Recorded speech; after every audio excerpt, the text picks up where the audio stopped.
Welcome to episode 206 of the DorkLair Collecting Podcast. Larry could not make it this week, but with me is my co-host, Chris. What is going on, man? Hey Bill, nothing much, doing pretty good. Not much for toy pickups lately. I did get in the Hot Toys Mark One Iron Man, which is something I'd like. That's like always something I've always wanted. So Yeah, I that's did. cool. I didn't open it up yet. I want to wait for the weekend or something when I can like at least play with it and put it all together and stuff like that. So Funny enough, of all the cinematic Iron Man suits, that's probably the closest to a comic book look of all of those cinematic ones, you know? yeah, it's like ridiculous put together. It is. It's definitely It's just a fun looking suit. So Big old excited for tin that. can, yeah. Yeah. How about you? Anything.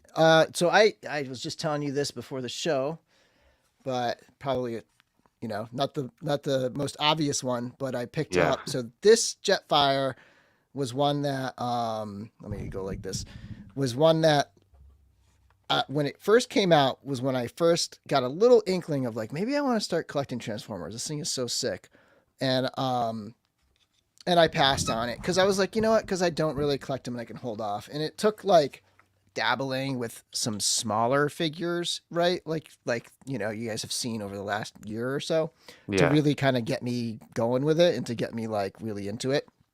And then by then, this thing was probably like you said earlier, like $200 or something in the aftermarket. And I was like, oh, I guess I'm never getting that one now.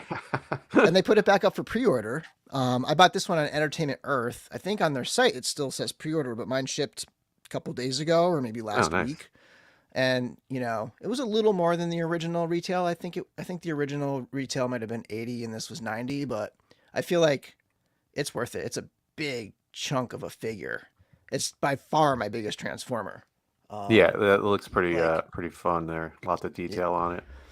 Yeah, and I haven't transformed it yet. It literally just showed up like a couple hours ago, so that'll be like probably this weekend. I'll mess around with it and transform it and put all the parts. It's got a lot of little parts to put onto it and stuff. So Nice.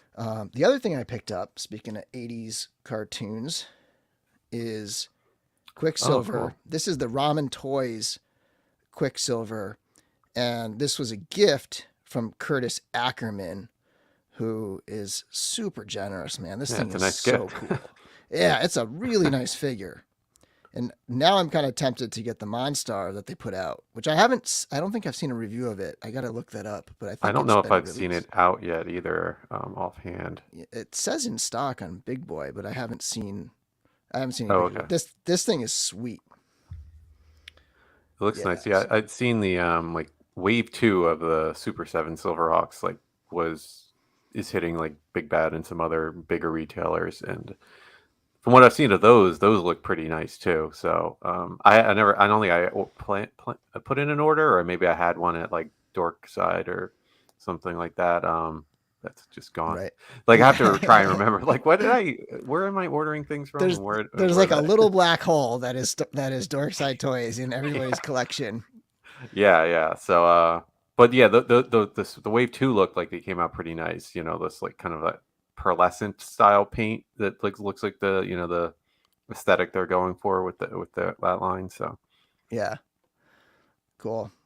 Neil says their Monstar is amazing. Cool. That's good to know. I may end up picking that up. It's not that much more than this figure, so hmm, it's like 115 or something. cool. Let's see. We got Jeru. Long time no see. Hey man, what's going on? David's in the house. Joe Rizzo, what's up? Fortress, third floor. Steve, what's up, everybody? Yeah, Sean, thanks for joining. Eric. So right now, uh, Mythic Customs is doing the Mythic Conversations. It was a really good one. They started at 7:30. They're going to end at 9. But I think he's going over Mythic Legions news now, and I'm assuming when that ends, we'll get a little bump in our audience. And I'm going to hold off too until 9 o'clock before we do the giveaways, multiple today. Um, because I think there's going to be some people that come over from there and they're not going to want to miss out. But Jeru with the $5 super chat just wanted to pop in and say cheers. Thank you so much, man. Much Yeah. appreciated. I wanted to say this too. we're going to be talking about the Biblical Adventures line today and updates on that, which is like right on the cusp. Actually, I'm going to check right now. It's right on the cusp of funding, if not already funded. Yep, it's funded. It just funded during their live Oh, stream because awesome. he has Chris on the Mythic Conversation. So it just hit 80,000. So congrats to Chris and Biblical Adventures. But there's a long way to go if people want to unlock everything. If you want to unlock the next waves, there's, I think it goes up to like 160 or 170,000. It's only halfway. So it was right at halfway where it funded. So there's definitely like a good chance it can hit those things, especially now that it's funded. People are more interested. Yeah. That always pushes people. Yeah. And I just want to say, please, if you're considering a super chat, consider instead putting that into, like, if you already have a Biblical Adventures thing, like, and you're going to be like, okay, maybe I'll do a $2 super chat. Just add $2 to your Biblical Adventures. Cause I definitely want to see this thing go past the final. So there's 4 books, 2 are unlocked. There's still 2 more to go. And I want to see it go to all 4 books. And then if it goes past that, there's going to be some even more fun things, like a big ogre. I don't know if it's going to be like ogre scale, but like Goliath scale buck. So there's a lot of cool things if this thing goes far. He's had lots of time to think about this. It seems like planning out his whole, the whole thing. Yeah. Yeah, awesome. It's well thought out. There's a ton of variety. I mean, there's stuff like, I think some people get a little turned off. It's like, okay, these are super like specifically religious things. I'm not Christian, or I'm not down with, like promoting Christianity or something like that. But like, there's a lot more than just Jesus figures. There's some really cool things going on in this line. But yeah, so we're going to get to that in the news in a little bit. And again, we're going to do some giveaways. I'll give you a hint. So I'm going to show you what the first figure we're going to give away. So the first figure we're going to give away is a Praetorian Uit. So that's the first one. And that'll be a little bit after 9 o'clock.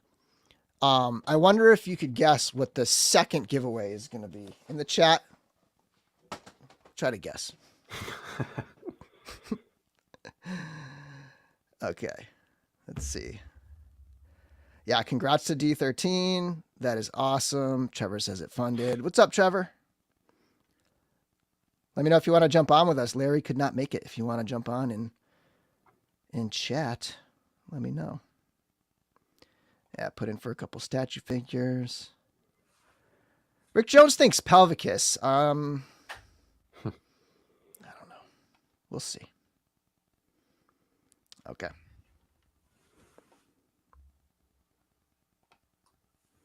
All right, we got a lot of news, so we're going to dive right in. Probably a lot of the same thing that's being talked about right now on the Mythic Conversations. A little overlap here, but this is pretty cool. They revealed the packaging for the heads pack, and it's in a standard Legions box, so it's actually on display, because usually their accessory packs are like they're just like a tray without a outer packaging.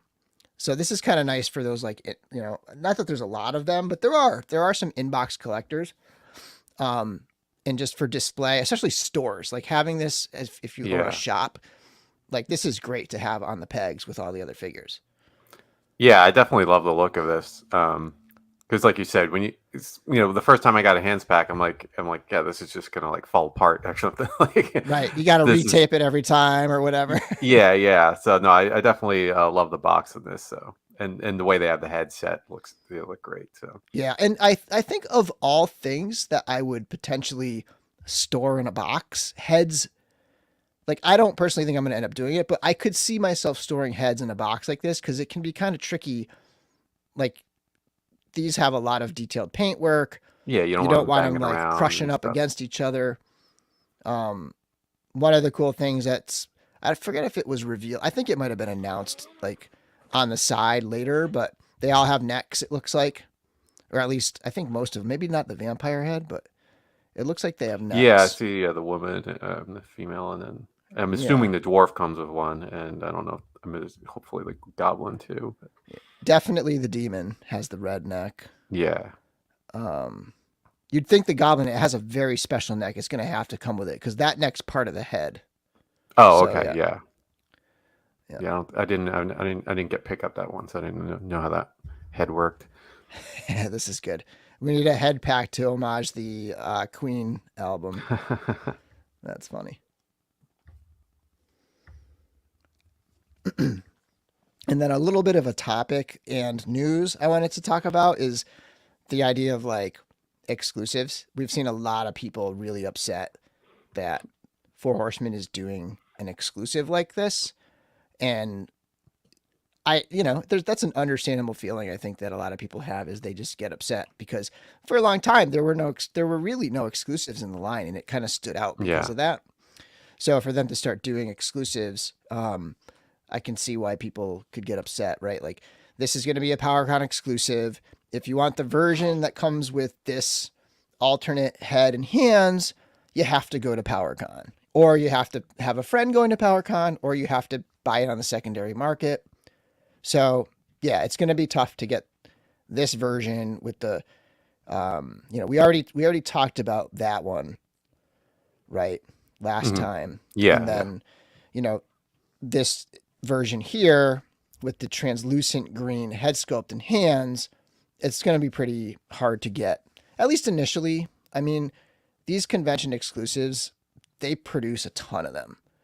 So I think like after a little while, it probably won't be too difficult to get on the aftermarket. Like if you were gonna go and spend $50 to go to the con and then spend $50 to get the figure, like I could see it being like $100 in the aftermarket. And like if you want the exclusive and you would have bought the exclusive at the con, then that's yeah. roughly what you'd pay. But Yeah, yeah, that's a great way to think about it because no one ever thinks about the entry fee to get into anything. They just think about the cost of the thing. And with right, with this one, I wasn't sure. Does it come with the regular head and regular hands too? yeah. So the convention exclusive will be this. Just that? Okay. Yeah, I don't know if there's more accessories or anything to be revealed later, but this will be the convention exclusive, and then this will be the standard. Yeah. So Okay. later on, they'll release this separately. So it really is, it's this head and hands that will be the PowerCon exclusives. Yeah, I mean, I don't have a problem with it, especially considering they're. I mean, I was wondering if they specifically were like, this is not a Mythos figure, so that like doesn't get people bent out of shape or something. If they're like, I'm a completist on Mythic Legions, and they're like, That's well, no, true. this isn't a Mythic Legions figure. That's Right, right. um, Yeah, I but wonder if yeah, that's why, if that's or at least part of the reason why. That's because interesting. yeah, and PowerCon is selling it like them, not the Yep. Four Horsemen. It sounds like I mean, for all we know, PowerCon was like, we want to make a figure that's for us, not Mm-hmm. for you to deal with more in a sense. Like Yep. they always have a PowerCon exclusive, but they're like, well, we want the PowerCon exclusive, and we want to be able to do what we want with it. So.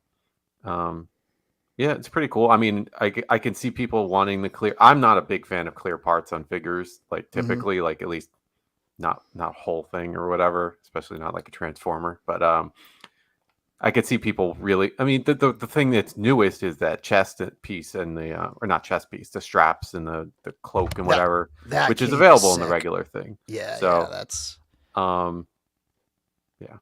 I guess I'd probably feel different if I really wanted it, but since I don't, really care for the clear stuff, I'm like, okay. yeah. Yeah, there are a lot of people that are really into like clear. I tend to like that stuff too.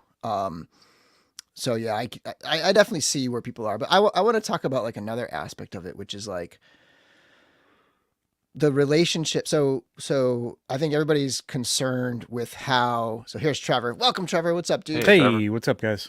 So I'm just sharing my thoughts on like on convention exclusives, in particular, like the relationships that Four Horsemen has, not just with fans. Like I think the fans think everything needs to be 100% all about the fans, and that's partially true. And I think there are some secondary ramifications for these types of things for fans in the long term, not specifically for this figure, but specific, like generally for the line being a healthy and growing and big thing.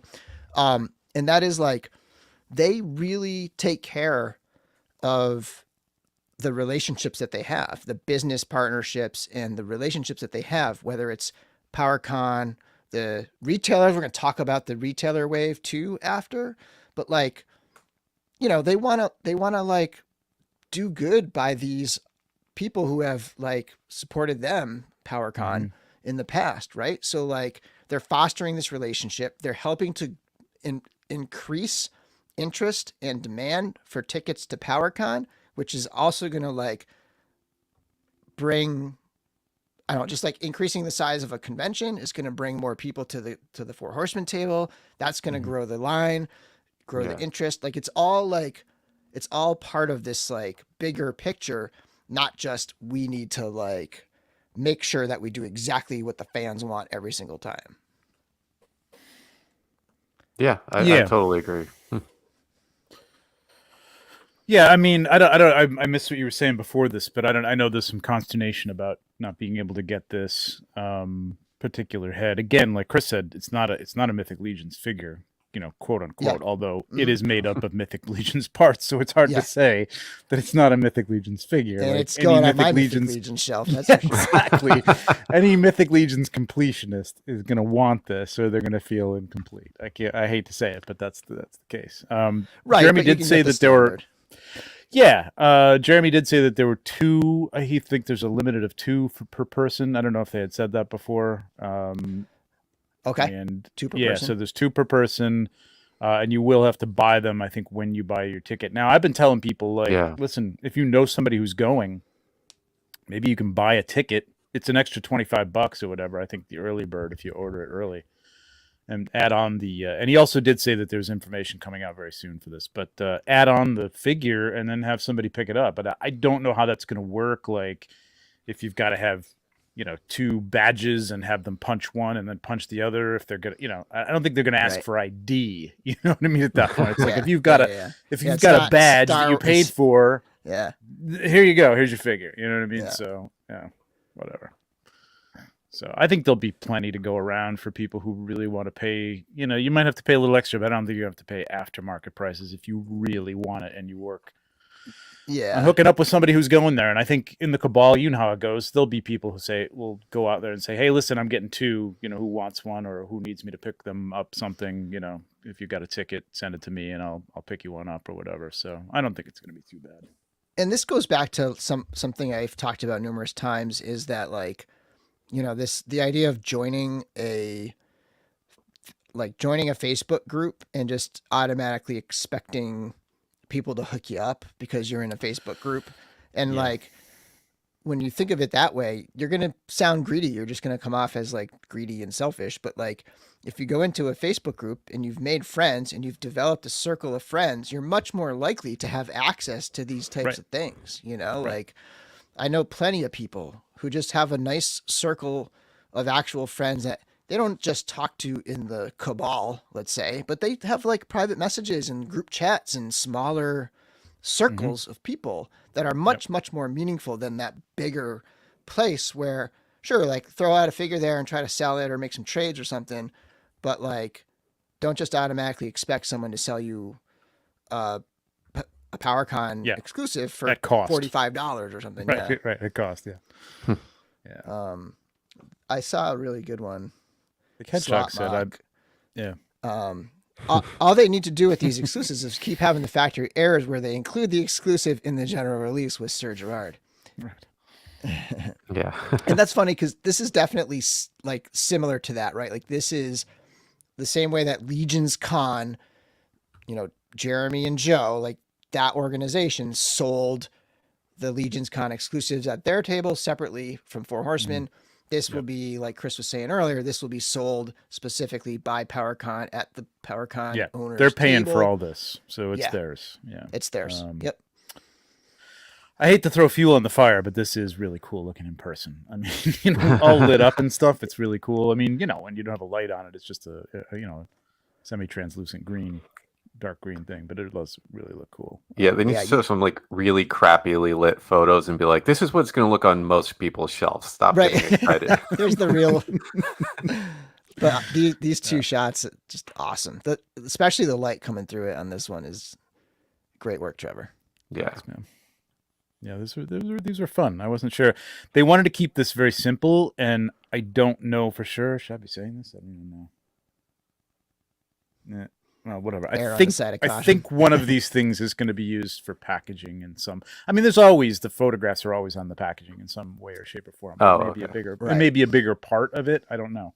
Right. I don't know what it's going to look like, but it's not going to be Mythic Legions packaging, so it's not going to have that little card and the card in the back. Yeah, it could be something completely different. It could be a box covered up. I don't know. I'm not sure. Slipcase. Slipcase. I like that there was a little hint here. So like this is the original shot we saw a week or two ago, right? With the green all emanating in the background. So there's a little hint in this original photo for what was to come. I like that. Nice touch. And all the runes on his sword are actually green too. It's hard to see it there. I don't know if the accessory. Did we do an accessory shot for this? I think we did. I don't. But it's not. It hasn't been published yet. Okay. Yeah, that's true. They probably haven't shown it all. Yeah. They haven't shown everything yet. But yeah, so this will be the standard.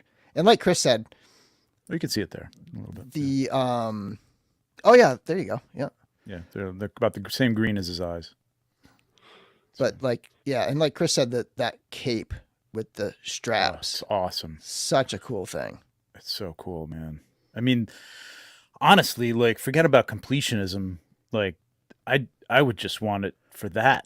You know what I mean? Like just to use that. Yeah. I mean, he looks great as it is, but to pop the head off and do something else with that, and that cape is really, really cool. Hopefully we'll see that cape used on other things. I mean, I was really excited to see that it doesn't have hooves. I like the hooves, but this just makes it much more universal for head swaps, and you can just be a little more broad with what you can do with it. Because once you have a figure that's painted top to bottom in that singular paint scheme, like you're kind of locked in, right? Like you swap the feet, and there's not really a pair of feet that are going to match unless they're bare feet or something. But that's true. It's it's nice to have those feet. Mm-hmm. All right, moving on to Cosmic Legions. So we're getting the next wave of Cosmic Legions on March 31st. It'll go up for pre-order on March 31st. It's called Outpost Zaxius, right? Is that right? Mm-hmm. Outpost Zaxius. Yep. Which is what the code says here in the central piece. The top and bottom. Top says Outpost, bottom says Zaxius. Somebody decoded it. Yep. I did not decode it. Is there a legend? I didn't know. Somebody made a legend. Somebody just figured it out. I have this font on my computer actually, so we used it for some things on the dioramas that we used in the early. Wow, that's awesome. Wave, so yeah, it's a wacky font. Yeah, somebody somebody was like, okay, maybe it says Outpost Zaxius, and then they just matched up. They're like, okay, what would be the two X's? And if you look at the bottom, there's two things. The third and fourth characters match, right? So those would be the XX. And they looked at different things. They looked at like the S in Outpost and the S in Zaxius. So like the second to last character up top is the same as the last character in the bottom. And they just figured it out. Something that I did, not me. Somebody else did that. I think somebody translated the thing on the left, up top left there. And I try and remember what it was. It was something very general. It didn't give anything away or it didn't reveal anything, but it was just like a message that's a common phrase, but I can't remember what it was. Just checking in on the chat here. Maybe somebody knows. Yeah, it's funny. Like I remember early on when we were doing the first wave of this, and we were putting some of this in use in the Dio, and then I think they were doing some stuff, just playing around with backgrounds or something like that. I'm like, we really got to make sure that these say something because you don't want to waste anybody's time. I think there was a post or something that had like a bunch of like a different typeface that they were using with a bunch of characters, and I can't remember if somebody actually translated it. It was just gobbledygook or if it was something. I don't remember. Either way, it was like, oh, okay, people are going to do this, so it's got to read There was something. one where the letters actually looked they were real letters. They looked like real letters. There's another font that's a very squarish font that has like it's letters with like dots in them in different spots that look like which is a really cool font actually. It is. Let's check out Mark's. I love Mythic Legions. I'm still figuring out if I should pick up the Cosmic Legions. I already collect multiple other lines. It's a tough call, right? Like adding another line. I mean, but ultimately what I always do is I pick one. I just pick up one. You know, this is a line it's not going to instantly sell out. Like right when it hits, you'll have opportunities to get them at retail. You know, briefly, like get one in hand as quickly as you can and see if you like it. If you like it, then pick up a few more. And there's always drop those other lines. What's that? And just drop those other lines. Just drop the other lines. You don't need Mythic Legions. No, I'm just kidding. Okay. All right. So the first figure they revealed is the Tusk Pilot, the red jet. And so this is essentially like all parts that we've seen before with this brand new color scheme. Just a color scheme that is just completely different from anything we've seen so far. It is gorgeous in the line. Yeah, that red is pretty nice. It's like a 88 Corvette, man. It's It's really, really nice. It's so cool. And it's got that alternate head there. So like if I'm pretty familiar now that I've actually recorded reviews for every single Cosmic Legions test shot. I'm just releasing them once a week. So I've handled every single one of them. Nice. Obviously the chest hasn't been released yet. Right. It's from the Slygar, what is he? The Gravekeeper, the Tusk Gravekeeper. But you know, we've got the Mythic Legions pants and arms. We've got the science officer head. Both heads are the science officer, right? We've got the standard, I'm calling them the human legs and feet. Yeah. And then without the two toes. Yeah. Right. Yeah. Right. This doesn't have the split toe and it doesn't have the kickback leg. It's got the straight leg. Right. It's got, you know, I think the forearms are pretty standard across. Actually, are these different? Oh no, that's just that piece on there. Okay. Yeah. So the standard forearms, right? So, you know, nothing really new, but the paint job just transforms it into this completely, and the assembly, like it's a cool, I mean, I know it's Slygar's chest, but like just positioning the tubes in a different spot transforms it too, you know? Yeah. It's really neat. And there's a shot I took where I moved them to a different spot. It's going to be fun just to play with that stuff, you know, to have them in the arms, you know, like it's a gun in a delivery system, you know, whatever, you know what I mean? It can be whatever you want it to be. It's pretty cool. Yep. I think it was one of the alien heads had the tubes in a different spot or something like that, but it's fun. And there's a great short story. I'm assuming Jeremy wrote it, like maybe it was a collaboration between Jeremy and Eric. Excellent short story. And one interesting thing that I noticed in the story, and this might not apply to the figure necessarily, but so if you take the visor off of this helmet here, there's like a single eye sort of camera and a little bit of like a recessed area, and it almost looks like a drone or an android or something. And I was wondering if it's a helmet or if it's a drone or android or like what the heck it is. And you know, in the story, now it might not be this exact red jet. Pilot. Like there's probably different species who can be red jets or tusks, just like there's different species of tusk officers and, you know, the different roles and ranks and stuff. So that might not be, but in the story there, the guy definitely had a helmet and he removed his helmet and put it on the table. So I don't know. It's one of those things. I'm like, is this a helmet? Is this a, I maintain that this is a helmet and there's some sort of like, you know, projection in the eye areas, you know, so you don't have to have the eyes out there. It all takes it from here and it shows you. Well, that obviously there's like a camera right in front, right? That could be. I don't know why you design it that way, but it's science fiction. So what? Yeah. But it fits the shape of his head. I mean, the mouth is a little wide, but I guess you could kind of like, you know, pucker up a little bit. I guess. Pucker. Yeah. He just puckers the whole time. he just flies like this. Duck lips. And then here's your shot for it. Awesome shot. You got the complex in the background. Yeah. From Crashbox Customs with the light coming through on the sides. You got another figure walking down the hallway in the back. Just adds this just adds a ton of scale to the shot. You know. Well, the thing cool. is, like, this is supposed to be sort of a, Outpost Zaxxon is supposed to be sort of a neutral zone, kind of a transfer type place. Like, you stop there on your way to someplace else, refuel, whatever you got to do.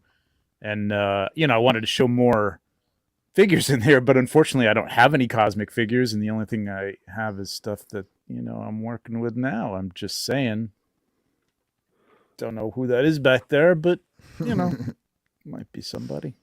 All right. Little teaser there. Yeah.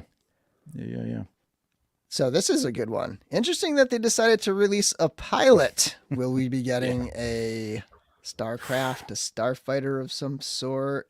I'd be down with it. Well, this matches that Robo Skull pretty nicely. I mean, it's a little less shiny, but I'm hoping. I don't think he's going to fit in there. I mean, I think a 6-inch figure is just a little tight in that thing, but like, maybe if you take his outer armor off, if you get him in this, maybe this, yeah, there you go, maybe, yeah. Because the legs on a Legions figure can kick way forward. That's I know they're not as articulated as some figures, but like that's one place where they go forward pretty well. Although this does have that crotch piece that limits things, and you have to go wide if you're going to go forward with this one. So that actually makes me think maybe not. We'll see. Yeah, Cosmic Legions and the idea of vehicles is the only thing that I was thinking about this the other morning. Like, maybe it would have been kind of cool if they were 375 because you could get some ships. You know what I mean? I wouldn't want them to be 375, but I love seeing Trevor's face as he tries not to spoil stuff. The curse of knowledge. Live reactions. The people have already pointed that one out. I'm pretty good. I'm playing that one up a little bit because people have already noticed it in the background. But look at this one, Tusken Raiders. But the story's cool. Everybody should read it. I like the Mythic Legions lore, but there's so much of it, and was already so much of it when I first started that I've never felt like I've consumed it all really effectively. But like Cosmic is so new that it's pretty easy to kind of gather it all up and read it all pretty quickly. Yeah. And there's our jump. We just jumped up probably 20 or so. I'm assuming Jeremy's stream is done. There you go. So welcome those of you who might have been in Jeremy's stream and are just joining us.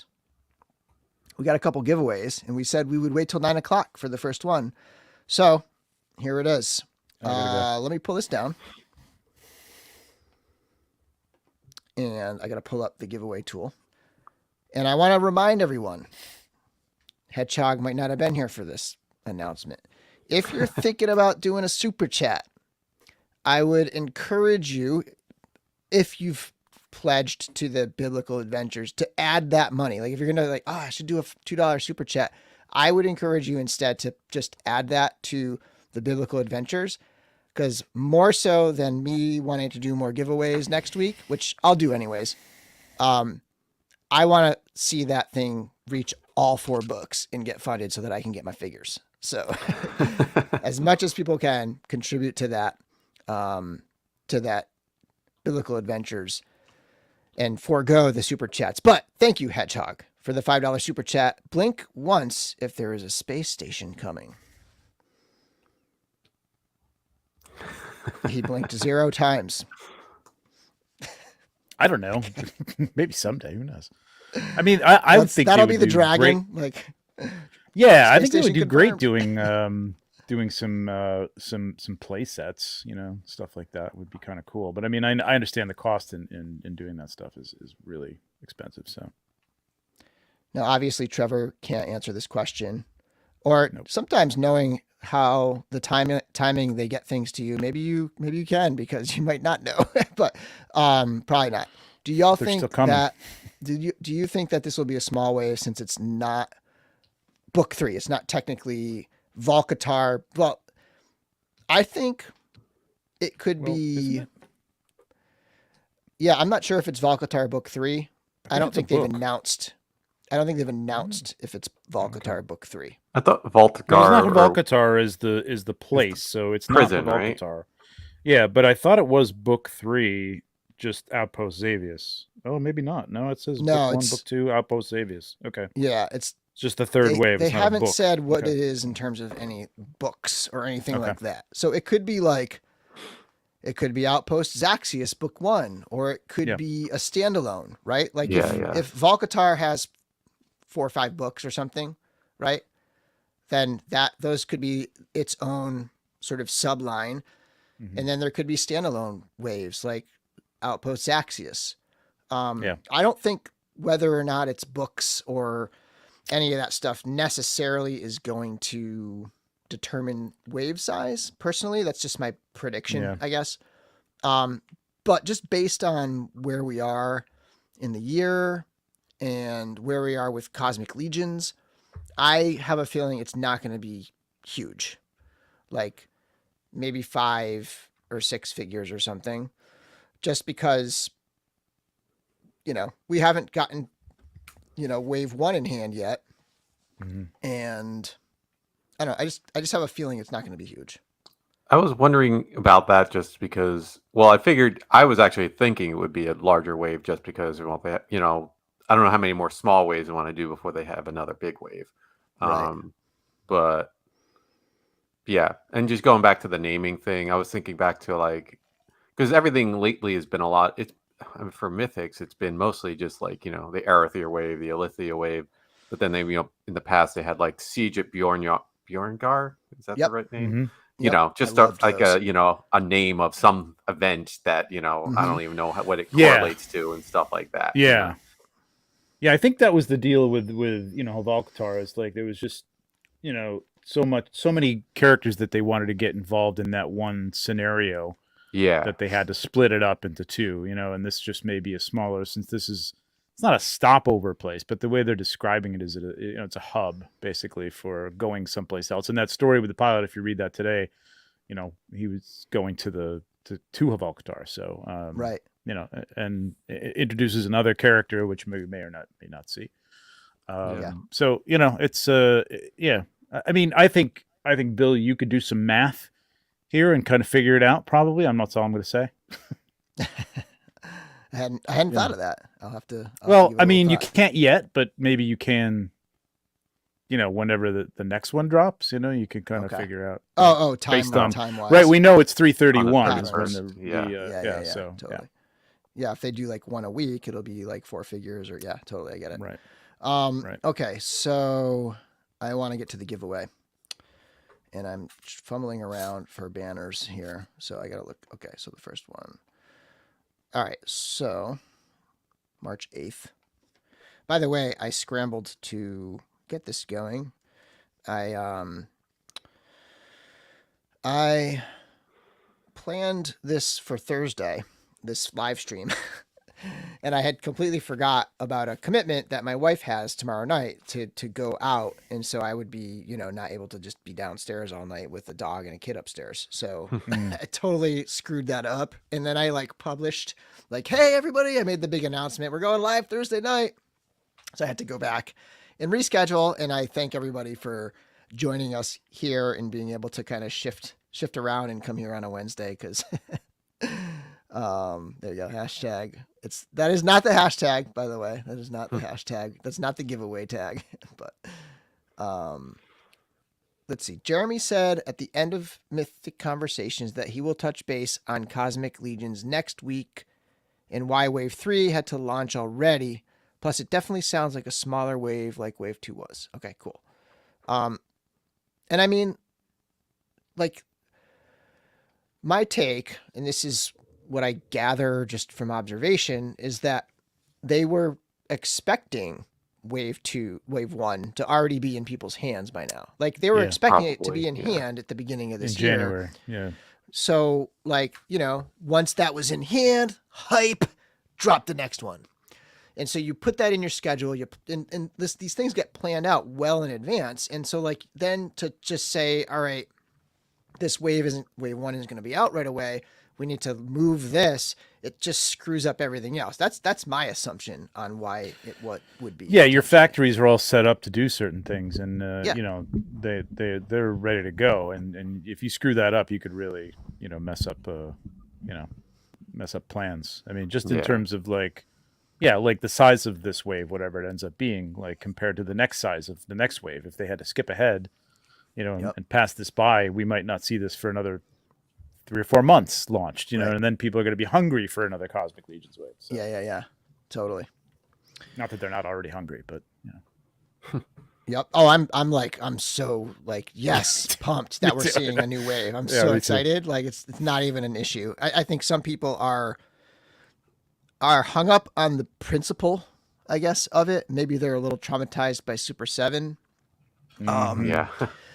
And they're sort of hung up on the principle of it, because most people, I think, who are in or have been in for a long time and have been waiting a year and a half for Cosmic Legions 1 are the people who pre-ordered direct, and that money's already gone anyway.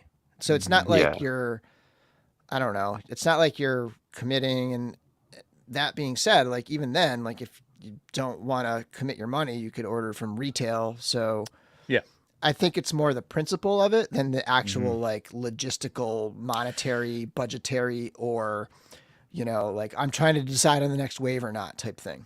Yeah. Yeah. And I think there are people who we know that a lot of people jumped on the Cosmic who passed on even getting into Mythic because they felt they were too far behind. They couldn't get into it. So for them, it's maybe their first experience with this, and having had experiences, I guess, with Mezco and Super 7 and things like that, like it could be a little jarring. Like, oh, they said it was going to be out, and I'm sure I haven't even talked to them about this, but I'm sure they're super disappointed that they couldn't get this out on the time that they wanted to get it out to all the people who are new to this and just make a good impression on them. But I don't think it's that big a deal. It's not like it's going to be another year. It's going to be another month or two. You know what I mean? We'll have them in our hands. But yeah, I get people's consternation about, oh my God, another one, and we don't even have the first one. Like, okay, all right, well, it happens. I don't have to imagine Jay, right? I did buy 89 Batman 3 years ago. There's some photos going around. I didn't put them on this because it's not confirmed if these photos are the actual figure, Superman? but no, there's Batman photos. Oh, really? Oh, wow. Yeah. They're floating around, but it's not confirmed. I think they're real. Like I think it's actually it, but I didn't want to put them on because it's not confirmed. So yeah. What is the verdict there? I haven't seen those. It looks pretty good to me from the Yeah, photos they're from what showing. I've seen, it's certainly not crap, at least. Right. Because that Superman didn't look too good. Yeah, it didn't, but in certain photos it looks good, and others it doesn't. I wish I put those on because those are definitely confirmed. Like that, people have the box and everything. Yeah, that was in a store or something. Yeah. I meant to do it. I meant to talk about those a little bit more on this, but we have so much news that it kind of got squeezed out. So we're gonna do the giveaway and banners. Okay, so we're giving away first giveaway. We're doing 2 giveaways today. And like I said, see if you can guess what the second giveaway will be. It's probably obvious. But the first giveaway is the Praetorian UIT figure that is inspired by the My Wife is Going to Kill Me podcast members, Pete and Jeremy. And because this one has the Jeremy, the UIT head on there, we are going to do hashtag Jeremy.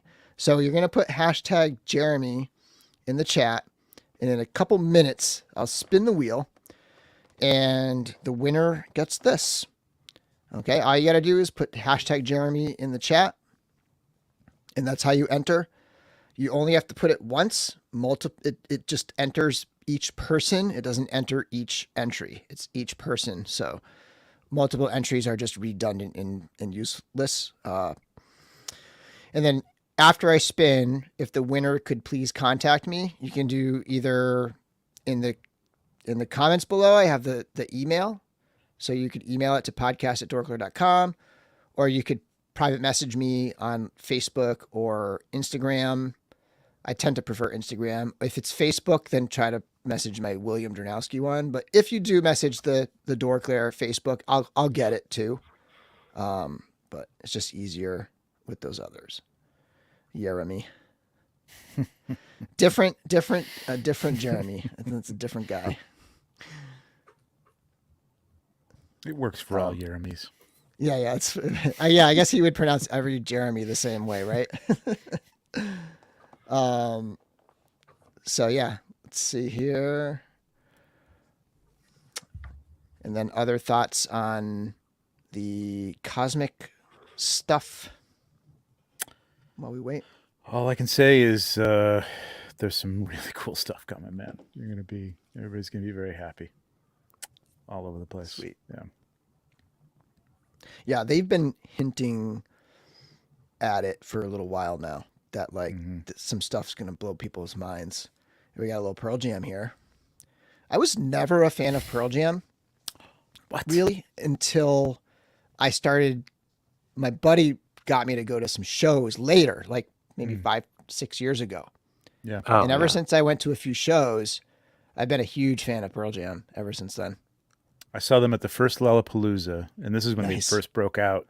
Yeah. People it was an indoor-outdoor place. It was one of these places where you could buy a ticket to like the lawn, or you could go. And as soon as they came on, nobody could stop people. They just all jumped the barriers, and everybody was up in front was of it them, man. Like an amphitheater or something? It was like an amphitheater outside. Yeah. It was up in Saratoga in New York. And and then the second time I saw them, Smashing Pumpkins opened Pearl Jam, and then the Red Hot Chili Peppers. I believe that was the lineup. Yeah, it's a pretty nice like lineup. that, which was like really nice. Yeah. And that's Smashing cool. Pumpkins were already fighting with each other on stage, so it was the beginning and the end for them. Yeah, I guess like 10, 12 years ago I got into them. My ex was very into them, and yeah.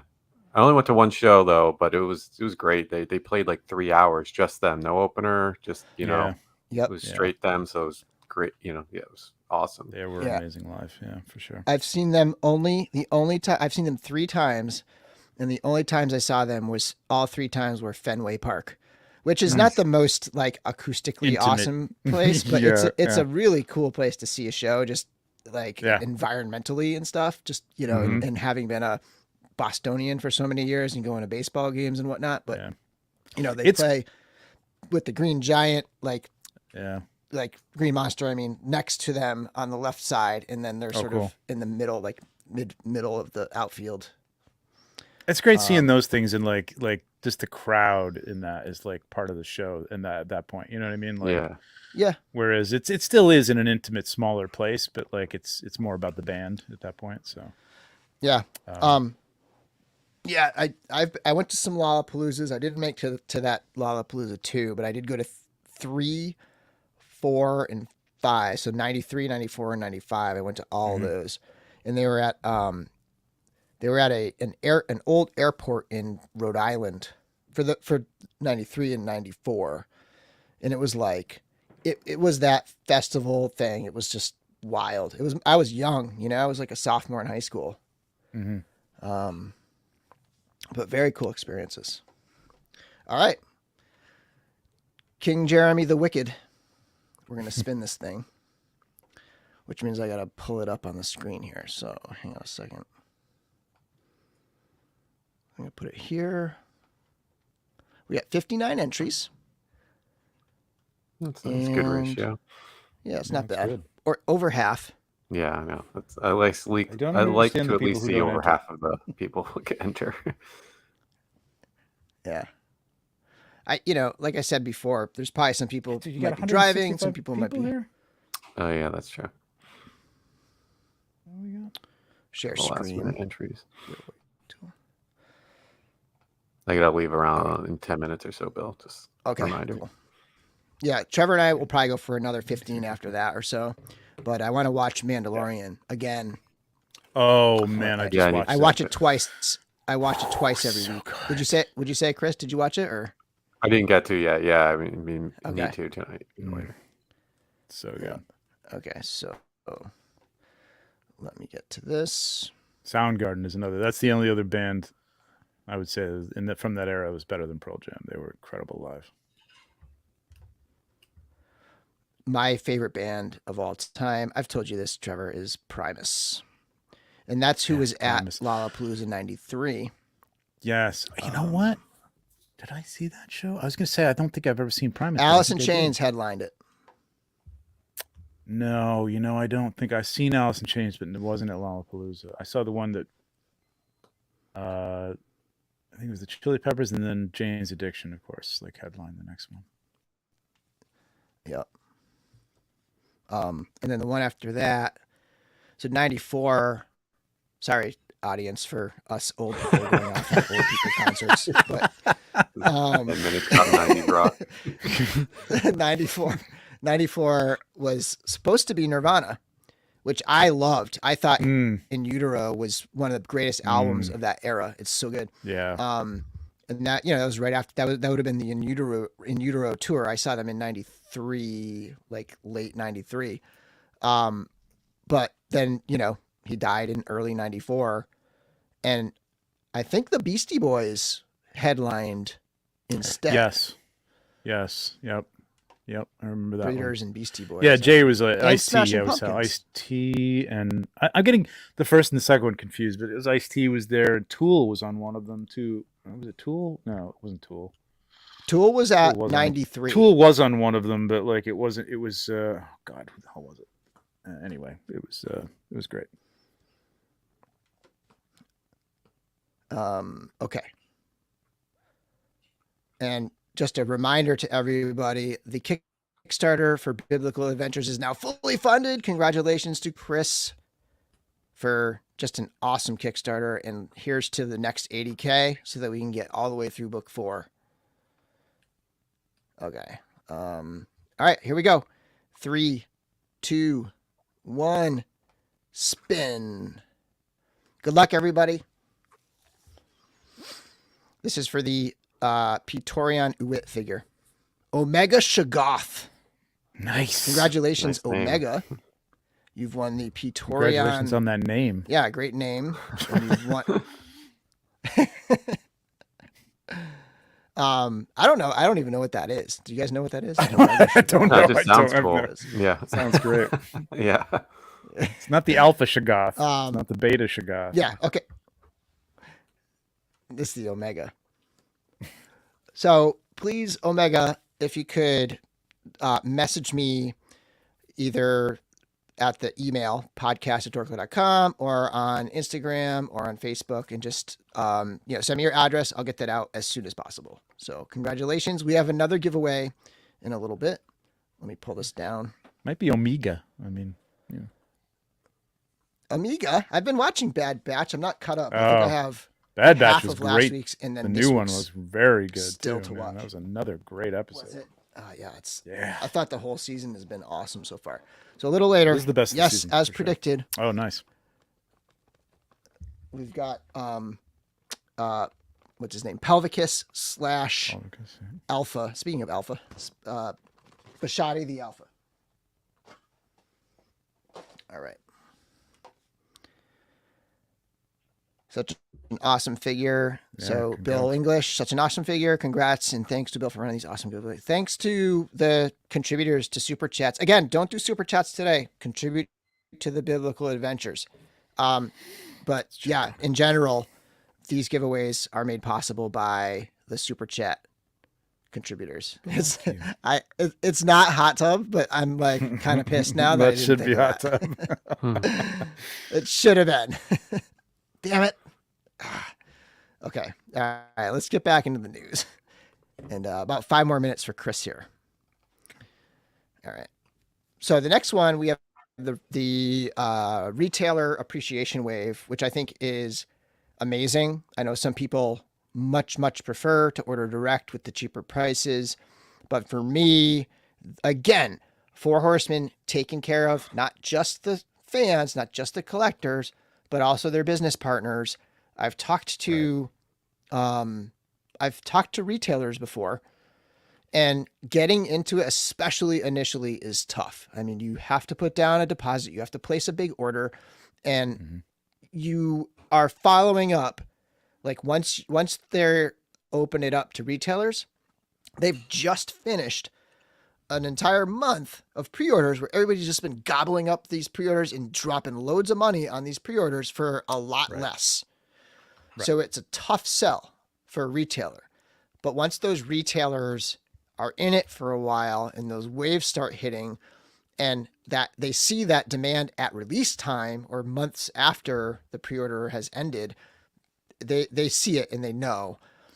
But that can be really difficult. And so like a wave like this, where there's no previous pre-order, like the sales are nuts. I've talked to a couple retailers after this one, and like they're blown away at the sales they've made on these. Yeah. So this is a huge, huge gesture. It truly is an appreciation wave for those retailers that support and spread the word, and really on the ground at a grassroots level, they grow the line. It's amazing that they still sell. Oh, sorry, I got a super chat. Yep. That's funny. You're not the boss of me. I'll super chat what I want to super chat. Great content as always. Good for you, Braku. It wouldn't be a DorkLair live stream without a Braku Prime super chat. Exactly.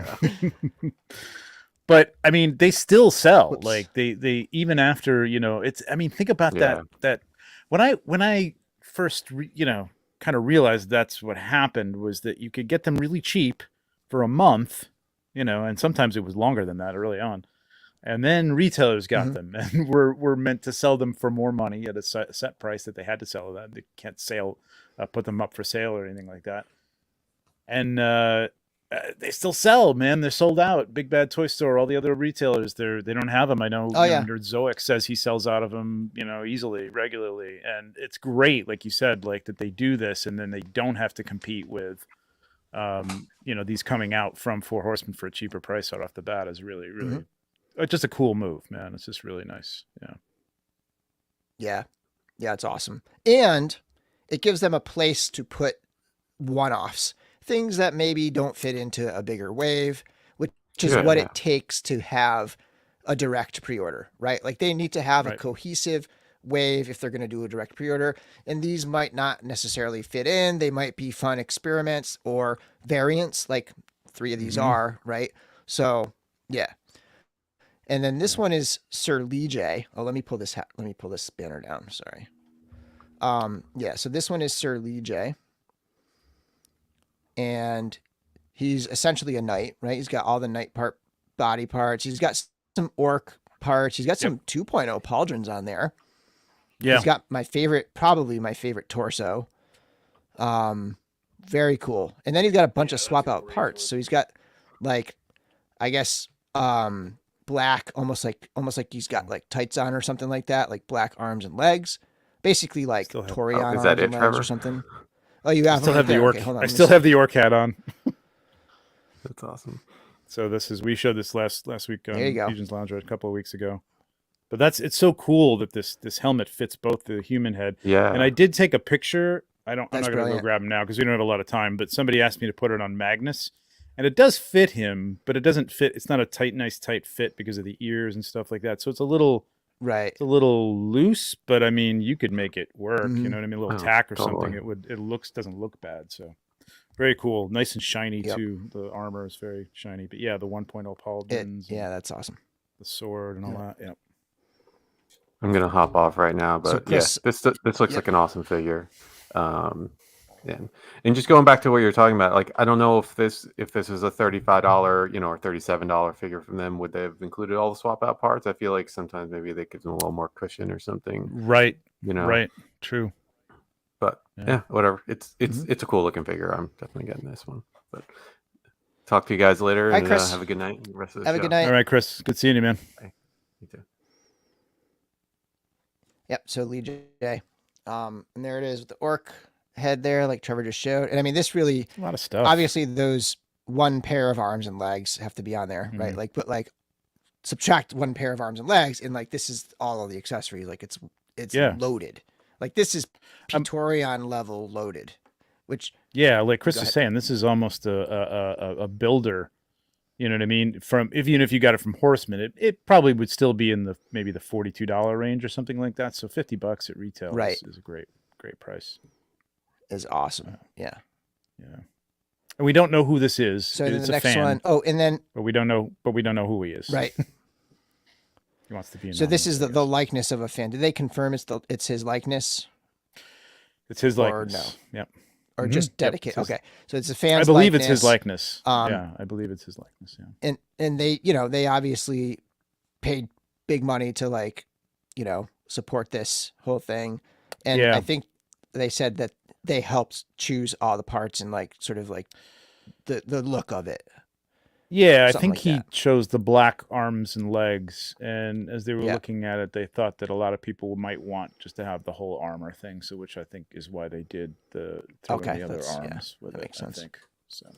Yeah, get up a couple. That's cool. Bucks. He's the Elven. Wait, he's Lige the Elven guard, or what was guard? It? Yeah, I can't remember. High guard. Elven guard. Elven high guard, I think. Yeah. Okay. Yeah. And the long-awaited Colin Culp action figure. I mean, the blue Hagnon figure. I mean, it's the blue. Basically, Hagnon, his tribute so figure right the here. Same figure. Right. Yeah. The cool thing is this one's actually going to be bluish without having to glow it. I think a lot of the initial thing was for me in particular, I was I don't really care too much if it glows blue or it glows green or whatever, but this one will actually look bluish just on the shelf. So it's going to look different from the original Hagnon. So that's a bonus for me. So let me put Trevor on up here. He's very, you can see it. I mean, you can see how blue it is right off the bat. It's just got that internal. I mean, again, we compared it to the other Hagnon, and then he's very, very clear, transparent white, but it's a really cool look, man. And just having this glow is going to be really nice. It looks like ice. That's going to make for some cool frost type characters, and just even dry brush some white on top of that. That's going to have some. People are going to do some cool things with that. This is a multiple. Don't get caught out on this one because people want multiples of that Hagnon. You know what I mean? I've seen some people doing tints and stuff like that. You know what I mean, with the different tinted paints and stuff like that. So it's cool, man. Don't just get one. And even just I've done where you swap out the armor and you have just the ghost inside a regular suit of armor. That's a cool, fun thing to do. And then we have Father Christmas, the green version, the foresty version of Father Christmas. Those extra parts are all painted differently. You've got the fox style of the dog, right? You've got the you've got the slash across the duck, which is the dedication to, I forget the character's name, Minotaur duck. Wait, what is it? What is it? I think it's Minotaur the duck. Somebody in the chat will let us. Duck. Yeah. You've got the gold helmet that is probably going to match up with Sir Lige or maybe Magnus or something, right? And then the black version of that helmet also would match up with Lige, I think, because he's got some black elements too. With those limbs could be cool. Brown beard, white beard. This one feels much more kit bashy in terms of the cloth goods too. It doesn't have to necessarily be Santa Claus with that green and gold. And green and gold is the Green Knight is green and gold. So that kind of gives me that vibe. Not that this is going to make a Green Knight, but it gives me that old lore, kind of storytelling vibe. He could just be a forest wizard the body underneath, or something like that. Yeah. I think I'm a little delayed. And the body underneath. This has the head from the elf in the tactics set. Yeah, Minotaur the duck. There you go. Whisperling colored body underneath. Boom. Yeah, that's cool. I like that. And then we got the Headless Horseman. I think the price is pretty good. It was $120 originally. So this is not a huge percentage markup, right? So this is pretty good here in different colors. It's got the green translucent. Does it glow? Is that right? It glows, right? Yeah. Oh, yeah. This does glow. Yeah. This all is going to glow. Everything green is going to glow on this. Yeah. That's awesome. Yeah. Very cool. The orange cape. So very sweet. I'm definitely getting multiples of this, multiples of everything in this, and then multiple extras of Sir Lee J for myself. And I just wanted to shout out the retailers, because that's what this wave is all about. It's the retailer appreciation wave. I tried to fit as many as I could on this, this one slide. And I asked people to send me their ones so that I could get a few more that I might not have thought of, right? That people I might not be super familiar with, but let's just run through them. One Stop Toy Shop, Chubsy Wubsy. And so I don't know where all of them are, but I know that One Stop is Tampa. Chubsy is New Jersey. Nerdzoic is Pennsylvania. We got Treasure Trove, Melbourne, Australia, Melbourne Coins and Collectibles, Legion Shop, speaking of Jeremy Gerard and Joe Viteri. Empire Toy Shop, Mallfish, Boffo. E-Collectibles is Canadian, obviously, with the maple leaf there. So if you're up in Canada and you want to buy Legions, there's a few Canadian ones. And definitely go to the retailer page and look for someone near you. Like, especially if you're international, like they have all different countries. Not everything, but like a good variety of different countries. And even if you're in the US, try to support a local shop if there's one kind of near you, and order from them and go pick it up in person. Or talk them into buying. Mallfish Collect.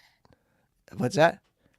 Or talk them into buying them. I've been trying to do that with one of my local shops.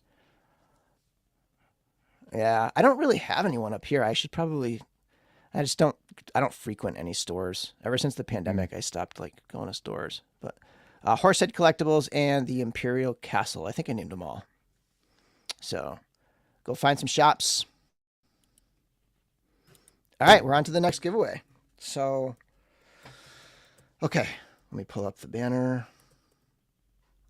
All right, let me go to this. So let's draw. I just got to set up the giveaway here. So we're going to give away the Pelvicus Bashotti figure.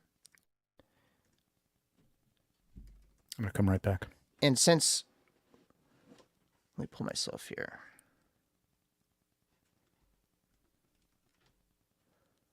Let me pull this down. And since we're giving away this one, and since in this packaging we have the Pelvicus head sculpt, and somebody suggested we should have done Hot Tub, but it's not. It's Travis. All right. So hashtag Travis. And again, I want you to, if you win, direct message me or send me an email to podcast@dorklair.com. Ridiculous. What happened? I jumped out because I was delayed, so I figured I'd jump out and come back in. And then I couldn't find the right URL, so I'm good now. Travis, nice. Oh, yep. So hashtag Travis, everybody. We're gonna go through a little bit more news, and because we're kind of going long here, and then we'll come back to the giveaway. So just keep putting those hashtags in there, and we'll keep going with the news a little bit more. So let me bring this back up. And so cool. Just funded during the previous live stream, which was the Mythic Conversations with Jeremy. He had Chris on, owner of Biblical Adventures. We've talked about this before. We're just going to update you on the latest things that have gone on. So first of all, they unlocked the second book. Okay. So if you go in there and you see, we had the first 6 figures that we could pledge for, and now those second 6. So there's 12 of the main figures and a bunch of other side figures, builders, blank bucks, accessory kits, and things like that. So it's double the selection now. There's so much variety. And so it didn't have to get to whatever it was, 125 or whatever. He just unlocked it. He talked about how he's got retailers on board, and that gave him the confidence to unlock it. And as more retailers come on board, that may give him even more confidence to unlock it, because the retailer money is not reflected in the Kickstarter funds and those goals. So there's a little flexibility that he has on his end to unlock things prior. So potentially you could see some other things get unlocked earlier. But it's cruising now. So a couple days ago, they announced some add-ons, some variants essentially. And this one, these are the red demons. And this is a 2-pack that was just straight up added to the initial fund. It was just a pledge option within the initial funding. So it was one more item here that you could pledge for. $48 for the 2 figures with the 4 different heads, 2 weapons, and a bunch of hands. These things are awesome. Yeah. This might now be my favorite thing in the line so far. Yeah, I need a 12-inch Eddie the Head from Iron Maiden now to go along with it. Recreate that cover. Yeah, totally. And then this is the other one. So these are the gargoyles or the grotesques on the cathedrals. Cool. And same thing, $48. You get 2 bodies. The wings, it might not look at initial glance, but the wings are different, and you got 4 different heads. Same thing here. The wings are different, right? Mm-hmm. So just an awesome set. Like, this is the type of thing where I mentioned it earlier. Some people they're turned off by a religious line, like a Jesus line. But there are so many things in this line that are not Jesus, that are just, this is gargoyles from a cathedral. Like, this is about as far as you can get from being super deeply religious, right? Like, this is while still being within biblical adventures. But I mean, these are going to be hot. The way the Kickstarter started just ramping up when he announced these 2 things was crazy. It was 50,000 yesterday morning or Wednesday morning or something. And now it's funded, and it's $80,000, $8,601. Yep. So it's cruising. I don't know. I crashed out for a second there, so I don't know what you've heard. But I was saying this is brilliant reuse, because the original demons were from the Duomo, I think. No. Yep. Yeah, I think. Yeah, the Duomo. And then just, reusing them as just red devils, which makes sense. And then the stone gargoyles is just those are so cool. And those are going to be great with Mythic Legions for pictures, to have those in there and not having to paint, like a Varg or something up and get custom heads and stuff. It's for $48, killer. Yep. Even with Batman or something like that, you could have him doing some stuff there. It'd be great. Mm-hmm. Yeah.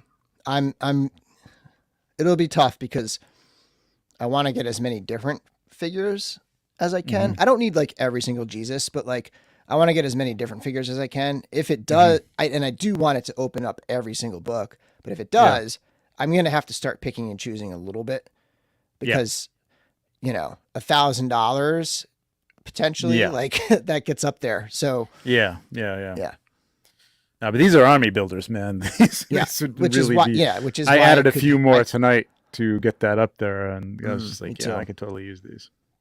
Yeah, and that's why I could see myself hitting 1,000 on something like this, because I want to get maybe 2 of each 2-pack, right? And there's $200 right there. Yep. And not to mention, I mean, he hasn't even shown really. I mean, we've seen shots at conventions, but he hasn't even shown the Roman soldiers yet. I think those are going to be.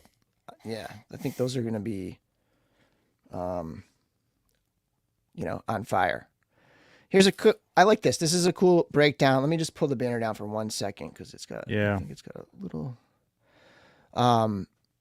So here's essentially the line, right? You've got $24 army builders, demons, and angels. You've got $30 standard figures, characters, right? Named characters. And then you have the 2-packs, $48 each for the sort of army builder 2-packs. Mm-hmm. So pretty cool. That can help. When you scroll down, go way down. This graphic here it's longer. There's more to this graphic. It's super informative, and it kind of helps you wrap your head around the whole Kickstarter. It does a good job. This is very easy. Yeah. Yeah. So okay. So Man, I really Travis. wish he had these in more of a state for photography, because I would love to do something with the angels and the demons, like just Right. battling. It'd be great. Yeah. Okay, that's going to get into the next thing. So let's do the drawing now. Let me pull this down. Let me remove this. Bring this up. So we got 55 entries on the Travis giveaway. We're going to give it one more minute, maybe like 30 seconds more. Julie Finley's comment there too. If people are looking at this for the first time, that he did say that the soft goods are going to be a little more fitting. That's right. Yep. Yeah. He had to make them bigger to get them on the initial figures that were like not articulated or something like that. Right. And he only has so much time, so like making those adjustments on the fly, it's tough because you got to prioritize. So yeah, they're going to be. I saw these soft goods over a year ago. Like he started showing me when he first got them in. So I mean, this has been so long in the making, and it's not just something you can do overnight. So you know, they're in the works, and it's going to look even better, which is really cool. Like the St. Anthony, for somebody was saying it tonight on Jeremy's show, like just those like a monk builder. You want monks in your Mythic Legions world or whatever, you know what I mean? Just as that'd be pretty cool, you know? Yeah. I made a comment in the live looking. stream, in Jeremy's live stream, about like, you know, these are normal sized humans, and then legions are like big, huge buff dudes. Like I'm a Biblical Adventures body. Larry is a Mythic Legion body, right? I wish he was on tonight, because this has been the perfect analogy. Larry might be a Mcfarlane body in that comparison. I'm not sure. Yeah, he might be a Storm Collectibles. That's true. Chris confirmed the St. Anthony has his bald spot. Yeah, okay, yeah, he did confirm the bald spot on St. Anthony. The monk bald, you know how a monk has a bald spot. Yeah. You can't see it in the main shot. Yeah, you have some trouble finding it when you're looking at it. And then Joe's like, "Yep, need more St. monks." Anthony. Yeah. Mm-hmm. Yeah, that'd be great for custom heads and stuff like that. To pop different heads onto those and have a whole group of monks. And like, cool. I think too, like let's say you have like the Barbarian builder kit from Mezco with the cloth goods there, or other various random cloth good things that you've picked up along the way, some Gomez figures. Like the blanks in this line are going to be super handy for just doing, you know, customs. Well, personally, I picked up a John the Baptist, not because I'm big into the Bible, but because he kind of looks barbarianish, and I could totally put one of those outfits on him, or put a belt on that robe, and like I got another, you know, guy to battle alongside Conan, man. Yeah, give him a sword belt, totally. Yeah. One of those Mythic Legion sword belts. Yeah. All right, here we go. We're gonna spin the wheel. Good luck, everybody. One of you will win the Pelvic Hiss figure. And again, if you win, please message me separately so that I can get your address and I can send this over. Hey, T7. Nice. Congratulations. So remember to just like shoot me a message, whether it's a direct message on Instagram or Facebook, or if you want to shoot me an email at podcast@dorklair.com. Congratulations. And he literally put it in just before you hit draw. He's the last person to put it in too. Oh yeah, look at that right there. There's the trick, everybody. Wait till right before. Maybe that's why the numbers are always low. People wait till right before. Oh. I'm gonna try that next time.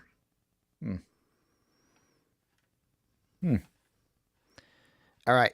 More Kickstarter news. I mean, this isn't really Kickstarter news because he hasn't announced the Kickstarter yet, but it's coming soon. So Matt has the Armies of Ashmore, and he had them on display at a local to him, I believe, convention in like Indianapolis or something like that, or I forget where it was, but I don't. Where is he from? I thought he was from Michigan. I thought he was from Michigan too. Maybe he traveled a little bit. Yeah. It was like the IndyCon, so I assumed it was like, you know, Indianapolis or something. Yeah, that's not too bad. Yeah, he had him there, and he actually had a little interview with, if you guys want to check it out, it's on Pixel Dan's channel. I didn't know that. Cool. So little Armies of Ashmore interview, and the takeaway from that interview was the pricing. So he announced the pricing, and so it's the 5-figure wave. You can see all 5 here. One of them's cut off in this shot, the guy on the left. But they're big, like 9-inch figures, and they're going to be retail. So like his retail price. So like after the Kickstarter, when they go to shops and stuff, they're going to be $75 each. During the Kickstarter, they're going to be $65 each. Or if you get an all-in, it's going to be $300. So $60 each for the all-in. Nice. So I just thought I would share that little update. So an all-in, $300. Like that's a no-brainer for me. Like I'm in. They're what, 9 inches, you say? Yeah. Yeah, they're big. Yeah. They're It's a lot of plastic. I think you said they're a little bit shorter, or maybe like 8. Like they're a little bit shorter than ogres, like Mythic Legions ogres, but they're like bulkier. They're like more plastic. Yeah. Very cool. That's a good price.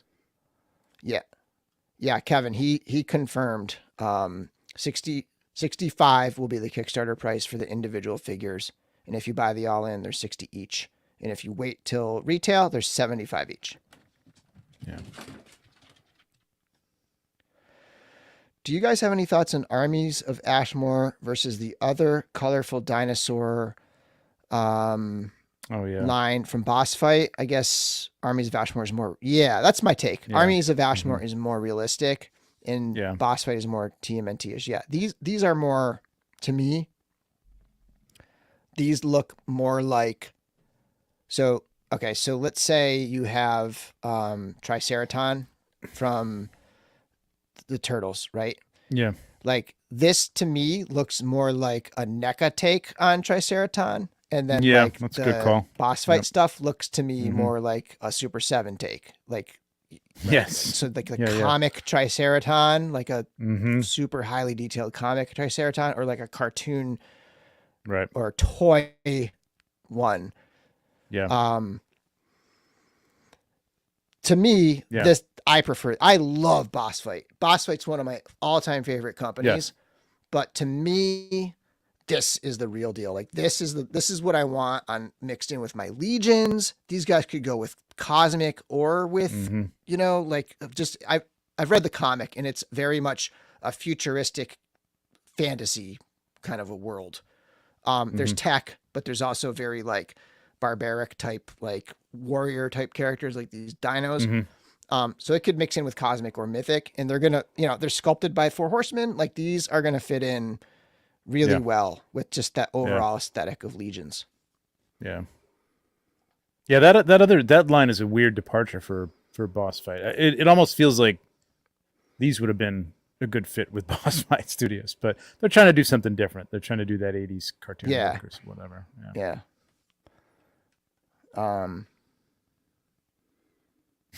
Kevin says, "Why not both?" Yeah, why not both? Yeah, because wallets. That's why. Yeah, right. And they would work with Animal Warriors. They would work with Savage Crucible. Absolutely. I mean, Savage Crucible has Saurians. Like lizards. Like the race is called Saurians in this one, and the Dino head, the figures, those lizard figures in Savage Crucible, they have Lemurian lizard heads, and then they have Saurian dino heads. So they, there's the total crossover potential there. And these are big, so they would mix in it as like these bigger versions of those. Yeah. Let's go. Thanks, Nikto.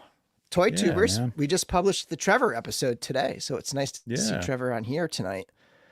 Thank you for the shout out and the reminder to mention. Yeah, you're everywhere. You are kind of everywhere. Did you do another live stream earlier today? That's wild. No, I did 2 yesterday, though. I did Star Wars Time Show, and I did the Toy Photographer Roundup. That's right. Moz. And I am on, well, we'll do that later. You can't get rid of me.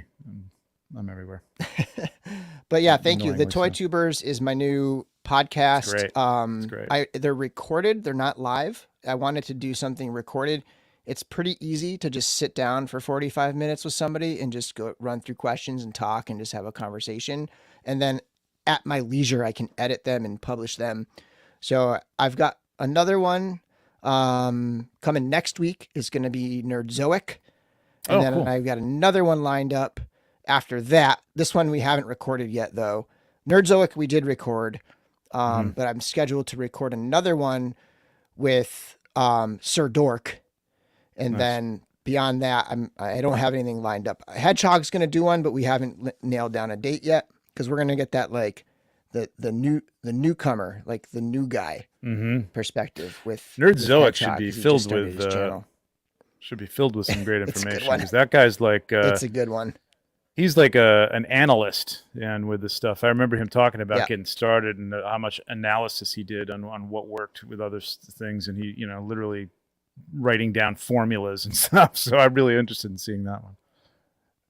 It's good. Yeah. And it's fun to see everybody's different angle and take and what they focus on and think about with it. Mm. And then we mentioned this last time and we didn't have a lot of info because it hadn't launched yet. But this is the other religious, Christianity Kickstarter. It's called Almighty Legends. Mm-hmm. And this one's interesting. I think it's a tough one. Oh, let me get rid of the banner. Sorry. It's a little tough the way the Kickstarter is organized because the funding is 97,000. Mm-hmm.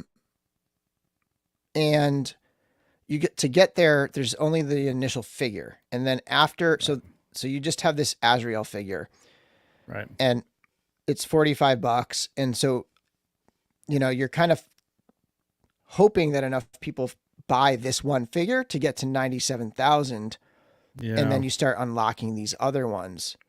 Yeah. That's a pretty big jump from 97 is 126, right? So that's the second angel in this line.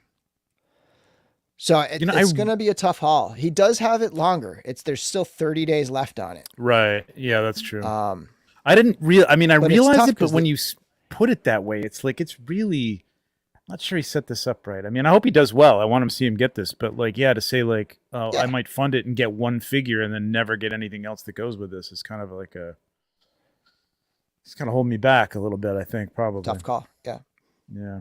Yeah. So we'll see. Hopefully, giving a little bit of exposure. If I have time next week, I may have him on. If I can do one next week. And I'm realizing he's still got 30 days, so there's time for me to have him on and to help him promote this a little bit. Now I haven't looked at this too deeply, but does he have? Because I know he showed a video, I think, on Instagram of him kind of manipulating. Maybe it was the Azrael figure.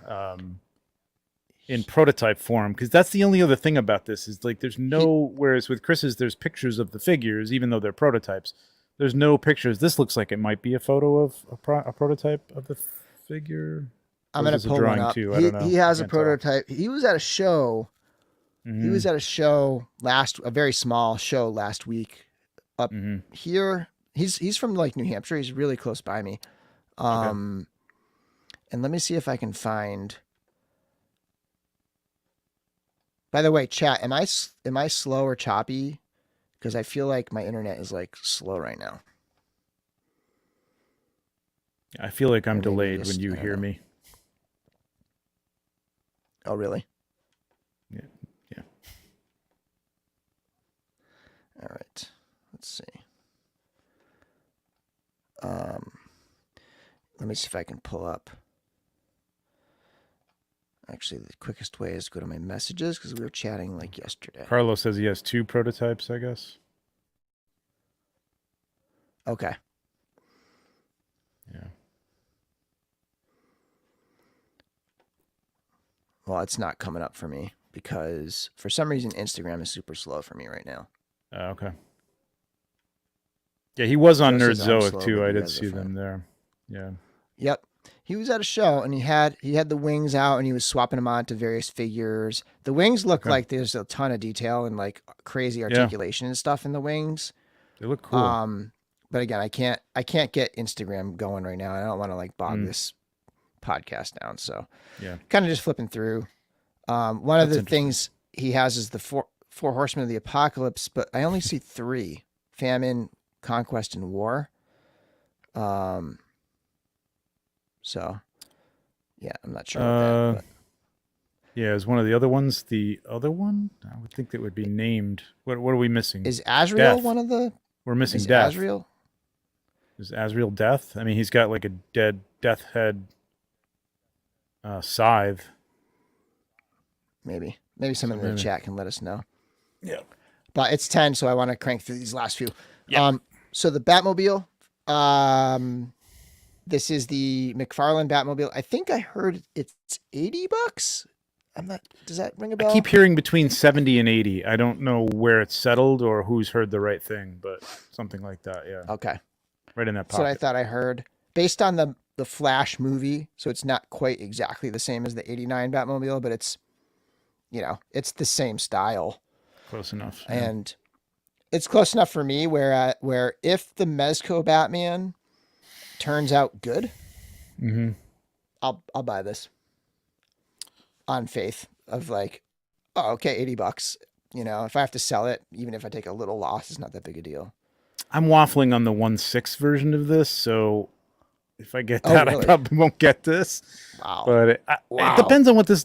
Yeah, I know. Well, we'll go into it another time. But yeah, I've seen people saying this looks a little plasticky, and I could see that. But I mean, it's supposed to be that kind of glossy. But I could see people like, fixing this up and making it look really, really nice. And as a background piece, like you said, to the '89 Batman from Mezco would be cool. Yeah. It's definitely different. Like, I'm assuming it's redesigned within the movie. I would hope the cockpit so. is just is completely shaped. It's just like tall. It's a very tall cockpit. That's the big difference to me. But it it looks decent. Like Nikto said, it looks decent. And if it's $80, like, that's fine. If it's not perfect, it's not like Hasbro trying to sell this thing for $300. Right? It's not $399. This is Valaverse right here. So this is Action Force. This is their Praetorian, and it's something they just revealed. I don't have all the reveals from their thing, but this one just stood out to me as something really cool that could just fit in with like Cosmic Legions or something. When it comes to their like sci-fi side of things, that's where I really like the Valaverse stuff. Yeah. How does this line up with I should know this from one of your reviews, but I don't know if I think they're pretty close, right? To Mythic Legions, Cosmic Legions. They're like size? 6 1/4 inches. So yeah, those are just like a little bit roughly about Marvel Legend. Oh, are they? Oh, okay. Okay. Roughly So more in Marvel line Legend, with maybe a G.I. little Joes. bit. Yeah. Okay. A little taller than the classified stuff. There you go. Cosmic Snake Eyes. Snake Eyes. I mean, it's their bat, really. This is their version. This is his version of a bat. Right. And this was just going back to the Batmobile.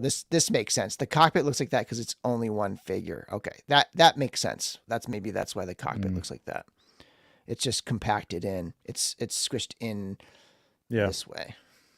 It's interesting how it seems like he's got these ports that are very much like the ports on some of the Cosmic things to fit those shields, right? In different spots, like on the shoulder or on the arm. It's interesting. Yeah. It's good idea. Definitely got something there. This is nuts. And then we have the Mondo Trap Jaw that I ended up passing on. I've tried to just like compress it down to He-Man Skeletor. I currently only have Merman, Man-at-Arms, He-Man, which is the deluxe that's broken that I'm waiting on my replacement. And then I have Battle Cat on pre-order, and I'm waiting on Skeletor, and I'll probably get Panther, and like that'll be it, unless I want to get rid of like, say, Man-at-Arms or Merman and bring something else in, because I just don't have the space for this line anymore. So I'm passing on this one. But it looks incredible. I get it, but if you had said like I'm just sticking to He-Man and Skeletor, I would have been like, that good idea. But you got 2 other figures, you got Merman and Man-at-Arms, and you're not going to get this guy. I don't know, Bill. No, this looks amazing. I have a hero and a sidekick and a hero and a sidekick. Oh, okay. That's all I'm going to do for now. You know what I mean? I'm tempted to get this, and I don't have any of these. Cat, it's just too much space. Yeah. So it's more like centerpiece than like collection. But this thing looks incredible. Yeah. It's one of the best ones I think they've done. I love this look. It does look really good. And then, sorry everybody, we're kind of rushing through the end here, but couple hot toys. So Mandalorian is back, and we've got Paz Vizsla 285. So this is a reissue with extras, right? Mm-hmm. Just the shield. The just the shield, yeah. Maybe a little paint differences or something, but possible. I have the figure. It's so good. Such a great. good figure. Yep. Doesn't move very well. I would hope that they maybe improve that a little bit, but I doubt it. Yeah. A lot of these figures, you got to really push it to get into a pose because there's a lot of suit underneath there. Yeah, or take it out. You know, those you can take it apart and take the fat suit out, but that's only the faint of heart, not for the faint of heart. Yeah, yeah. And then we've got what it blows my mind. Hot Toys has solicited the entire. I mean, essentially the entire Bad Batch. Yeah, we got Tech, and we got Wrecker, and they've got all of these already out. Not out, but like they've put up for pre-order all of these. Yep. We still do not have in hand yet. I don't even think they've put it up for pre-order yet. A vintage collection core Bad Batch figure. They have that 3-pack that's got like Rex and like it's got an Imperial. Oh yeah, and there's no vintage collection, is there? But there's not of the Bad Batch. I think they said they're making Hunter, like pipeline figure, maybe Hunter, and that's it so far. Like it just blows my mind. Like how do we have vintage collection and we don't even have a single Bad Batch figure in hand yet? I know that would look so good. But I can't wait Hot for Toys. that. Yep. And dude, I got Echo. Awesome. I got Hunter on the way, but Echo is so good. These things look so good. They did a great job translating the animated heads into realistic heads, and they all still have that Tamara Morrison look to some degree, and Yep, they did a really good job with that. The details are insane, man. They're really good. I mean, I bought into them knowing that they showed them at Celebration, the other ones, and I figured and that's not a guarantee. Like you see them out in the public, there's no guarantee they're going to be made. But I had a feeling that they weren't going to let this go without finishing it, and it seemed like they were selling well from what I heard people talking about. So I'm so glad because I can't wait to get all these on the shelf. They look incredible. Yep. Yeah, very cool. That's awesome. Wrecker's sick. That's a big win right there for Hot Toys collectors to complete a set. Obviously, there's a couple years before they have them all. The final ones, these two in hand, but like still, that's sweet. And that's it. I haven't watched this week's episode.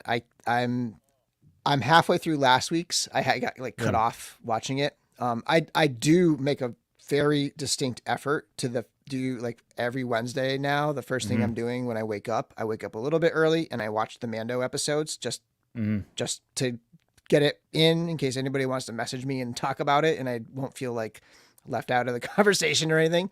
But yeah, the Bad Batch this season has been so good. I love it. This is seriously probably the best episode of the season. And it's all Crosshair. Sweet. I won't say any more than that, but this is one that I forget the guy's name. Everybody knows his name, but the guy who voices them all. Anyway, he said this was his favorite episode to do and just to watch. Like it's very, very good. Very, very good. D big turn. Bradley Baker. Bradley Baker. Yes, thank you. Yep. Cool. Yeah, this is interesting. What are your thoughts on this, Trevor, before we go? Hot Toys have been selling out really fast now. Yeah, I mean, if you're talking about Sideshow, I tend to think that's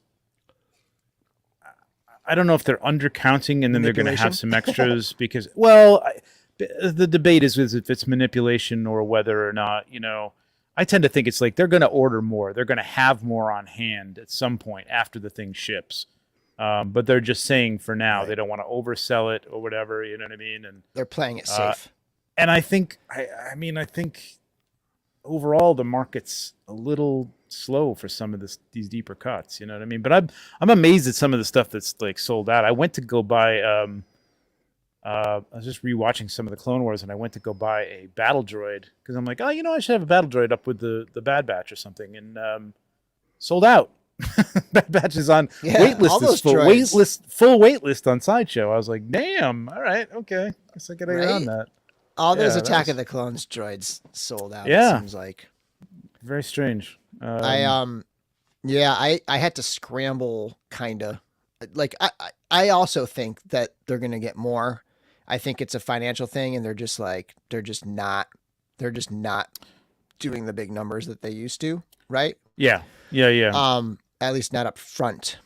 So And some of the there's that figures part that of it, are but doing that, like it's like the what's her name from Kenobi, the Grand Inquisitor, and what's her name, Reva. I'm not sure they're very popular figures to begin with, so I don't think there was a big production number on those probably, and some of those are coming up as being low stock or sold out or whatever. Yeah. The one I scrambled to get was so I ended up skipping the Boba Fett repaint, the one that came out with the throne. That was the Mandalorian repaint one. Yeah. That looks kind of lumpy. I ended up skipping that one. And I decided I would wait I was kind of waiting for that one to come out before I decided which one to get. And then I would eventually grab the Book of Boba Fett version. Oh, yeah, that's and a good that one. started selling out. Like that one sold out. And so then I am like, as soon as I saw that, like kind of like seeing those indicators, I went straight to my guy Underground Figures and I was like, I need to order that. I want to lock that one in because even though I think I'll still be fine, I still want to lock it in so that just in case, like if this is like a real thing where these things end up selling out, like that's one I really want. I really wanted the repaint armor to look good, but I don't think it looks great. So I went with that one. It's smoother. I just like the look of it better.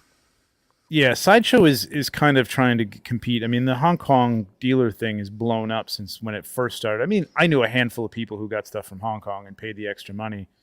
And at the time, it really wasn't worth it unless you were like needed to have it right away. But now it's almost to the point where like between the taxes and shipping from Sideshow, by the time you get it in hand from Hong Kong, it's about the same price. But I think Sideshow's trying to get them earlier now and trying to, I think, maybe a little bit manipulate things and say, oh, you better order it quick. You know what I mean? Like, and some of these places only have limited numbers of them. So Sideshow's playing that game too.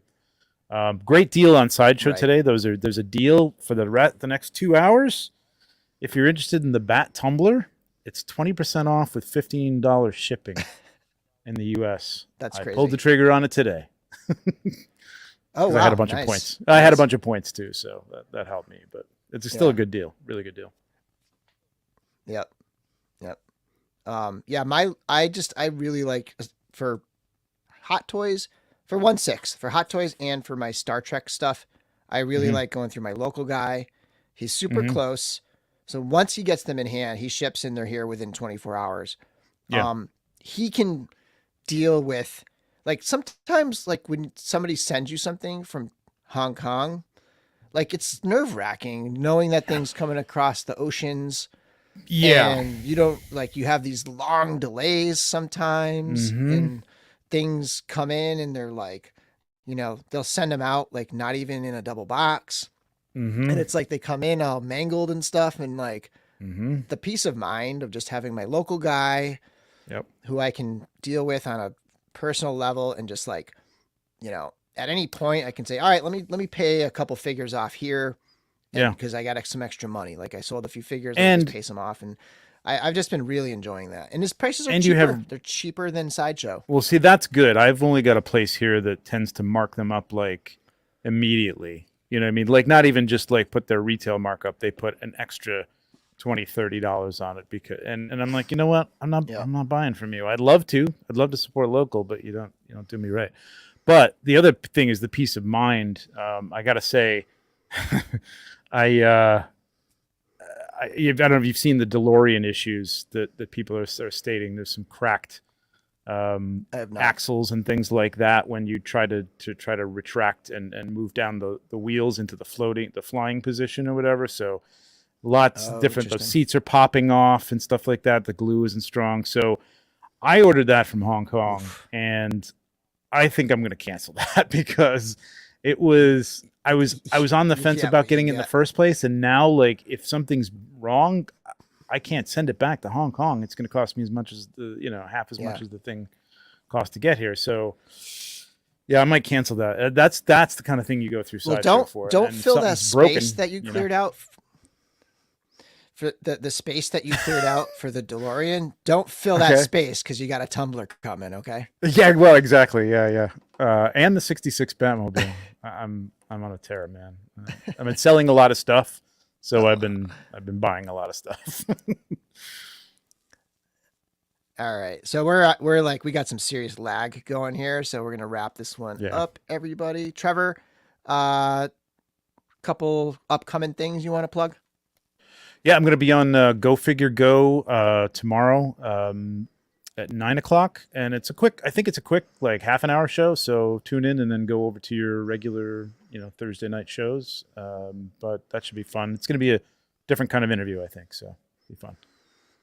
And then we got Legions Lounge on Monday, and we're going to be talking about That's right. Pop and Swap contest. I'm going to 2023, the second annual.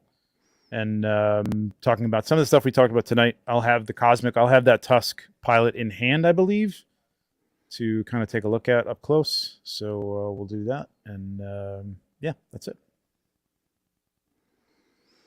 All right, everybody. Thanks for joining and supporting. Don't forget to check out Toy Tubers. We got them every Wednesday. It's different times of day, but pretty much every Wednesday I've been dropping these Toy Tuber episodes. And thanks a bunch for all the super chats, and anybody who want to give away today, please make sure you message me either the email or on Instagram or Facebook. And until next time, may the force